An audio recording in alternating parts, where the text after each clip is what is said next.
നിത്യനായ ministries YouTube ചാനലിലേക്ക് അവർക്കും സ്വാഗതം. റോമർക്കെഴുതിയ ലേഖനം 13-ാം അധ്യായത്തിലേക്ക് നമ്മൾ പ്രവേശിക്കുകയാണ്. ഇത് പ്രധാനമായിട്ട് ക്രിസ്ത്യാനിയും രാഷ്ട്രവും തമ്മിലുള്ള ചില കാര്യങ്ങളാണ് ഇതിനകത്ത് കൂടുതലും പറയുന്നത്. അതുകൊണ്ട് ഏത് രീതിയിലാണ് ഗവൺമെൻറ് അതോറിറ്റീസ് ആയിട്ടും മറ്റുള്ള ആളുകളുമായിട്ടൊക്കെ ബിഹേവ് ചെയ്യേണ്ടത് എന്നുള്ള കാര്യങ്ങളാണ്. ഇതിൻ്റെ കണ്ടൻറ്റ് മൂന്നായിട്ട് തിരിക്കാം. ഒന്ന്, സബ്മിഷൻ ടു ഗവൺമെൻറ് അതോറിറ്റീസ്. എങ്ങനെയാണ് രാഷ്ട്രത്തിൻ്റെ ഉത്തരവാദിത്തപ്പെട്ട ഭരണാധികാരികൾക്ക് നമ്മൾ ഏത് രീതിയിൽ കീഴടങ്ങിയിരിക്കണം എന്നുള്ളതാണ് ഒന്ന്. അതിൻ്റെ കണ്ടൻറ്റിനകത്ത് തന്നെ how to behave with other people, മറ്റുള്ള ആളുകളോട് ഏത് രീതിയിൽ നമ്മൾ പെരുമാറണം എന്നുള്ള അതാണ് രണ്ടാമത്തെ കാര്യം. മൂന്നാമത് how to live in the last days, അവസാന കാലങ്ങളിൽ ഏത് രീതിയിൽ ജീവിക്കണം. ഇതാണ് പ്രധാനമായിട്ടും മൂന്ന് കണ്ടൻറ്റ് ഇതിനകത്തുള്ളത്. അതായത് ഇത് ഒന്നുകൂടെ മൂന്ന് സെക്ഷനായിട്ട് ഡിവൈഡ് ചെയ്ത് കഴിഞ്ഞാൽ ബിലീവേഴ്സ് ഒബ്ലിഗേഷൻ ടു ദ ഗവൺമെൻറ്റിനോടുള്ള നമ്മുടെ കടപ്പാട്, വിശ്വാസികളുടെ കടപ്പാട്. ഇത് 13-ാം അധ്യായത്തിൻ്റെ 1 മുതൽ 7 വരെയുള്ള വാക്യങ്ങളിൽ അത് കാണാം. Believers obligation to the government. രണ്ടാമത് believers obligation to the fellow men, നമ്മുടെ കൂടെയുള്ള ആളുകളുമായിട്ടുള്ള നമ്മുടെ കടപ്പാട്. 13-ാം അധ്യായത്തിൻ്റെ 8 മുതൽ 10 വരെയുള്ള വാക്യങ്ങളിലാണ് അതിനെക്കുറിച്ച് കാണുന്നത്. മറ്റുള്ള ആളുകളുമായിട്ടുള്ള നമ്മുടെ കടപ്പാട്. പിന്നെ 11 തൊട്ട് 14 വരെയുള്ള വാക്യങ്ങളിൽ believers living in the last days. നേരത്തെ പറയാം how to live in the last days. ഈ അന്ത്യകാലത്ത് ഏത് രീതിയിൽ വിശ്വാസികൾ ജീവിക്കണം എന്നുള്ള കാര്യം. നമ്മളിതിൻ്റെ കണ്ടൻറ്റിലേക്ക് കയറുമ്പോൾ 13-ൻ്റെ 1 മുതലുള്ള വാക്യങ്ങൾ നമ്മൾ 3 വാക്യങ്ങൾ വായിക്കാം. നമ്മൾ അത്രയും ഇന്ന് ചിന്തിക്കാനായിട്ട് സമയം കിട്ടുള്ളൂ, അത്രയും നമുക്ക് ചിന്തിക്കാം. ഏത് മനുഷ്യനും ശ്രേഷ്ഠാധികാരങ്ങൾക്ക് കീഴടങ്ങട്ടെ, ദൈവത്തെ അല്ലാതെ ഒരു അധികാരവുമല്ലല്ലോ. ഉള്ള അധികാരങ്ങളോ ദൈവത്താൽ നിയമിക്കപ്പെട്ടിരിക്കുന്നു. ആകയാൽ അധികാരത്തോട് മറുക്കുന്നവൻ ദൈവവ്യവസ്ഥയോട് മറുക്കുന്നവരോ ശിക്ഷ പ്രാപിക്കും. വാഴുന്നവൻ സൽപ്രവർത്തിക്കല്ല ദുഷ്പ്രവർത്തിക്കത്രേ ഭയങ്കരം. അധികാരസ്ഥനെ ഭയപ്പെടാതിരിപ്പാൻ ഇച്ഛിക്കുന്നു, നന്മ ചെയ്യുക, എന്നാൽ അവനോട് പുകഴ്ച ലഭിക്കും. 3 വാക്യങ്ങളാണ് വായിച്ചത്. ഇത് 7 വാക്യം വരെ രാഷ്ട്രത്തോടുള്ള നമ്മുടെ കടപ്പാടിനെക്കുറിച്ചാണ് എഴുതിയിരിക്കുന്നത്. ആദ്യത്തെ 7 വാക്യങ്ങൾ. ഇതിനകത്ത് ഏത് മനുഷ്യനും ശ്രേഷ്ഠ അധികാരങ്ങൾക്ക് കീഴടങ്ങട്ടെ. ഏത് മനുഷ്യനെന്ന് പറഞ്ഞാൽ ഇൻക്ലൂഡിങ് ബിലീവേഴ്സ്, വിശ്വാസികളെയും കൂടെ കൂട്ടിയാണ് പറയുന്നത്. ഈ അധികാരം, ശ്രേഷ്ഠ അധികാരം എന്നൊക്കെ പറയുന്നത് ഈ എല്ലാ ഭൂമിയിലുള്ള എല്ലാ ഭരണ അധികാരങ്ങളും ദൈവത്താൽ നിയോഗിക്കപ്പെട്ടതാണെന്നാണ് ദൈവവചനം പറയുന്നത്. നമ്മളെന്ത് പറയുന്നു എന്നുള്ളതല്ല, ദൈവവചനം പറയുന്നത് ഭൂമിയിലുള്ള എല്ലാ അധികാരികളെയും ദൈവം ഉണ്ടാക്കിയിരിക്കുകയാണ്. ദൈവം ഉണ്ടാക്കിയ വ്യവസ്ഥയാണ് ഭരണകൂടം. ഈ ഭരണകൂടം ഇല്ലെങ്കിൽ എന്താ സംഭവിക്കുന്നത്? ലോലെസ്നെസ് വരും, ആളുകൾ ബോധിച്ചതുപോലെ ജീവിക്കും. അതുകൊണ്ട് ആരെങ്കിലും ഭരിക്കണം, ഒന്നീ രാജാവ് ഭരിക്കണം, അല്ലെങ്കിൽ ഗവൺമെൻറ് ഭരിക്കണം, ഏതെങ്കിലും സോഷ്യലിസ്റ്റിക്കോ അല്ലെങ്കിൽ കമ്മ്യൂണിസ്റ്റോ ഓട്ടോക്രാറ്റോ ആരെങ്കിലും, അതിനകത്ത് സ്വേച്ഛാധിപതിയോ ആരെങ്കിലും ഒരാൾ ഭരിച്ചേ പറ്റുള്ളൂ. ആരെങ്കിലും ഭരിക്കണം. ഗവൺമെൻറ് ഇല്ലാത്ത ഏതെങ്കിലും രാജ്യം ഉണ്ടോ? നമ്മൾ ശ്രദ്ധിച്ചിട്ടുണ്ടോ? ഗവൺമെൻറ് ഇല്ലാത്ത രാജ്യത്ത് എന്താണ്? ലോലെസ്നെസ് വരും, ആളുകൾ ബോധിച്ച പോലെ ജീവിക്കും. ഭരണം ചിലപ്പോൾ നല്ലതായിരിക്കും, ചിലപ്പോൾ മോശമായിരിക്കും. അതൊക്കെ ഉണ്ടാകും, പല രീതിയിലുണ്ടാകും. നല്ല ഭരണാധികാരികളുണ്ടാവും, മോശമായിട്ടുള്ള ഭരണാധികാരികളുണ്ടാവും, എല്ലാം ഉണ്ടാവും. എന്നാൽ ഒരു രാജ്യത്തിന് ഒരു ഭരണകൂടം ഉണ്ടാവണം എന്നുള്ളത് ഏറ്റവും ആവശ്യമാണ്.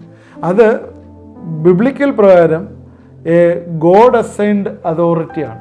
ദൈവമാണ് ഭരണകൂടത്തെ ഉണ്ടാക്കുന്നത്. നമ്മളെ സംബന്ധിച്ചിടത്തോളം, വിശ്വാസികളെ സംബന്ധിച്ചിടത്തോളം, A believer shall be A good citizen. നല്ലൊരു പൗരനായിരിക്കണം ഒരു വിശ്വാസി. നമ്മളെ സംബന്ധിച്ചിടത്തോളം നമ്മൾ ഈ ലോകത്തിൽ ഉള്ളവരല്ല, നമ്മുടെ പൗരത്വം സ്വർഗത്തിലുള്ളതാണ്.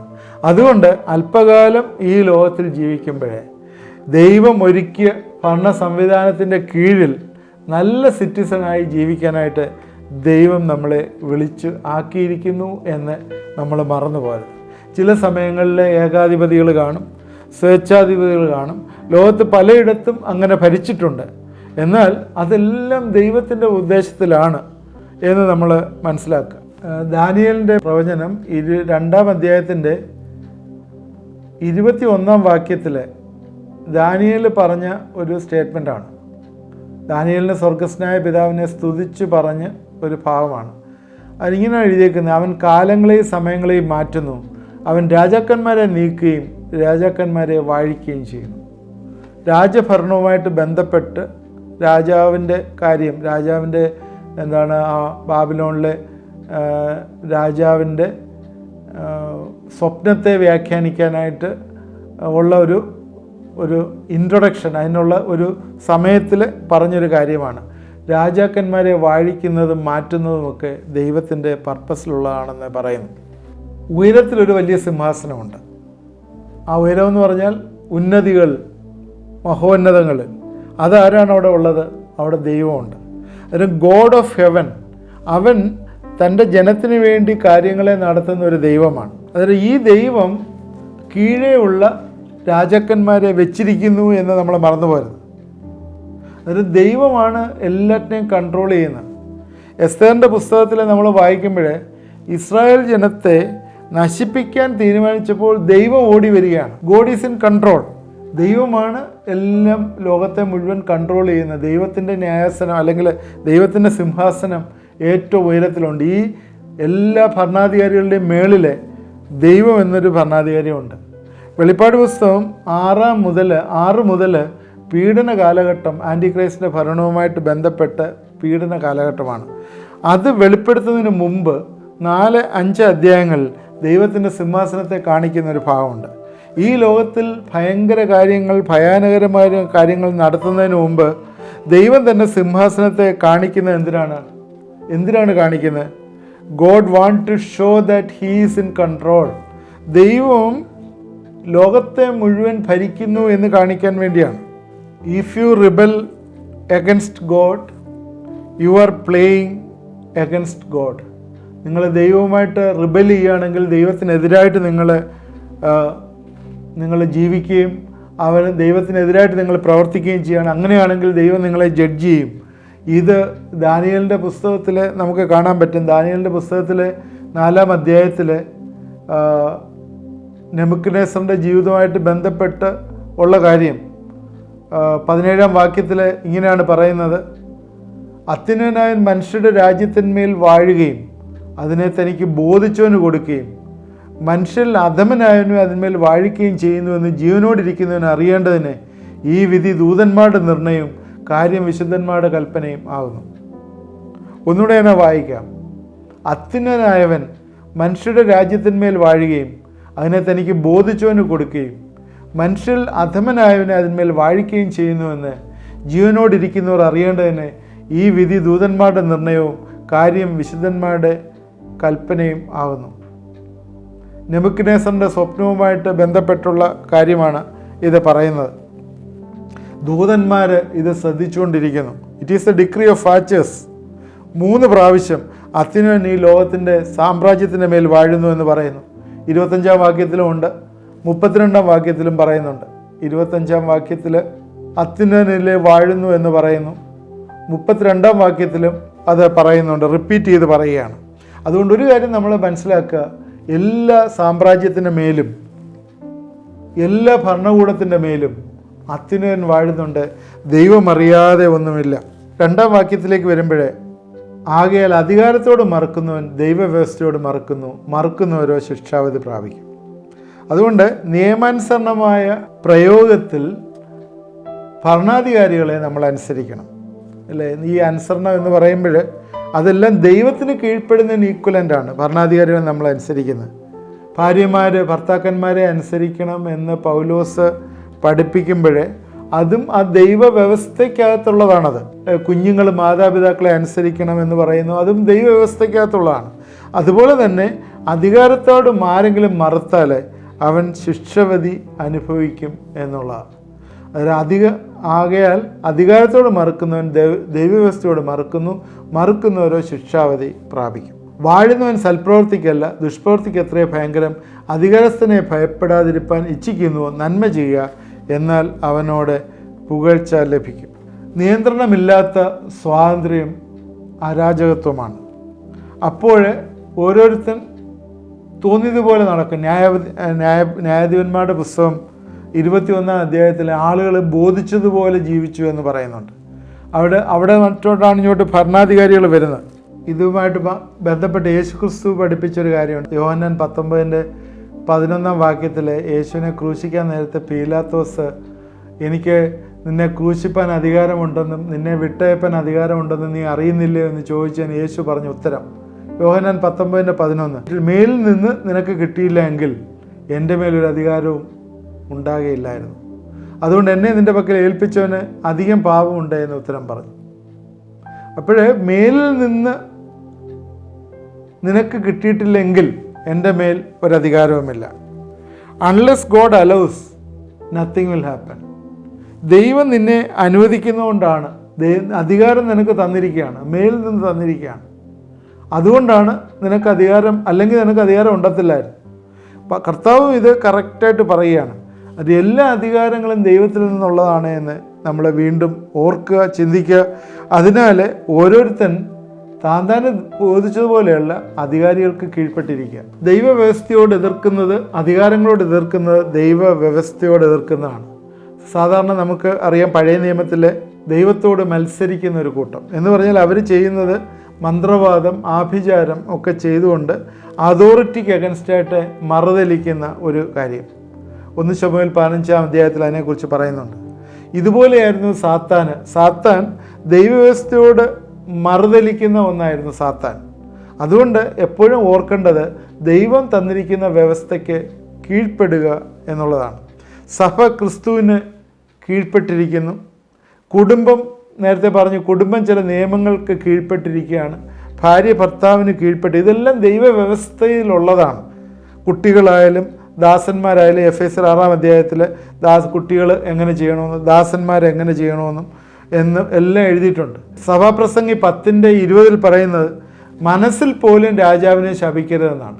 സഭാപ്രസംഗി 10:20 വായിക്കാം. നിൻ്റെ മനസ്സിൽ പോലും രാജാവിനെ ശപിക്കരുത്, നിൻ്റെ ശയനഗ്രഹത്തിൽ വെച്ച് പോലും ധനവാനെ ശപിക്കരുത്. ആകാശത്തിലെ പക്ഷിയെ ശബ്ദം കൊണ്ടുപോകാനും പറവജാതി ആ കാര്യം പ്രസിദ്ധമാക്കുവാനും മതി. ഇത് എന്ത് വാലിഡായിട്ടുള്ളൊരു കാര്യമാണ്. നിൻ്റെ മനസ്സിൽ പോലും രാജാവിനെ ശപിക്കരുത് എന്ന് പറഞ്ഞിരിക്കുന്നത്. 1 രാജാക്കന്മാർ 2:17 ഇത് തന്നെ പറയുന്നു. എല്ലാവരെയും ബഹുമാനിപ്പീൻ, സഹോദരവർഗത്തെ സ്നേഹിപ്പീൻ, ദൈവത്തെ ഭയപ്പെടുവീൻ, രാജാവിനെ ബഹുമാനിപ്പീൻ. നമ്മൾ ഒരു കാര്യം പ്രത്യേകം ശ്രദ്ധിക്കേണ്ടത്, ഇത് എഴുതുന്ന സമയത്ത് ക്രിസ്ത്യൻസിന് പീഡനങ്ങളുള്ള സമയമാണ്. ക്രിസ്ത്യൻസിനെ സംബന്ധിച്ചിടത്തോളം അവർ ക്യൂരിയോസ് സീസർ ഈസ് ലോഡ് എന്ന് പ്രഖ്യാപിക്കേണ്ട ഒരു സമയമാണ്. എന്നുവെച്ചാൽ അവർ ധൂപം കാട്ടുകയും സീസർ കർത്താവാണെന്ന് പറയുകയും ചെയ്യണം. അങ്ങനെ പറയാത്തവരെല്ലാം കൊല്ലപ്പെടുന്നുണ്ട്. അതുകൊണ്ട് ആ സമയത്ത് പോലും അവർക്ക് കീഴടങ്ങിയിരിക്കാനായിട്ട് പൗലോസ് ഇവിടെ പഠിപ്പിക്കുകയാണ്.